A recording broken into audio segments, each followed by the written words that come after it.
enwe ebe a na-akpọ Biafra na Portugal. Ọ bụ na ndị amaghị unu ji eme research kunu chọpụta kunu confirm ebe a na-agwa unu. Biafra abụghị okwu Igbo. Hafụ na ọ na-ada ka bịa okwu Igbo, mana ọ bụghị okwu Igbo. Ma onye suggested ebe a bụ onye ịjọ jee mee your research.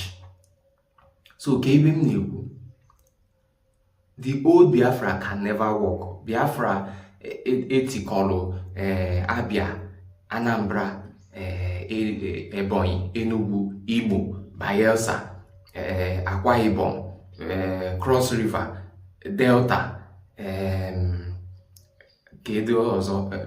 Rivers.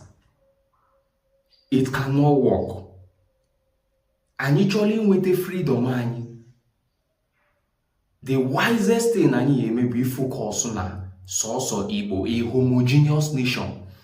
Ya comprise of sọsọ ndị Igbo.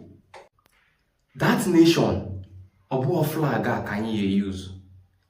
Anyị ama use flag a, anyị ama use afọ ebe a na-akpọ Biafra. Nke ahụ agaga aga. N'enu our flag, ibe a ị na-afụ bụ the flag of the upcoming Igbo nation. In a way, all mụnwa bụ ụzọ gosi na ibe a.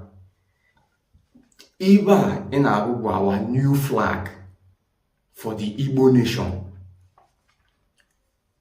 So ibe m na-ekwuchi bụ ka ebe anyị ga-enye. Mụnwa na-suggest Igbo land. Igbo Land Republic. Enwe ndị nwere ike ikpe ala Igbo Republic. Enwekwa ndị because na ha dị so attached to this Biafra thing. Ha nwere ike suggest ka ekewaji anya ebe ọ kpọjia obodo ndị Igbo bịa. So anyị akpọ onwe anyị na anyị bụ ndị bịa. Mana mụnwa adịrọkwa m in support of that option.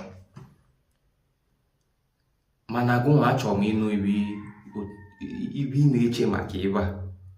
Ka ebe ị na-suggest for a homogeneous Igbo nation.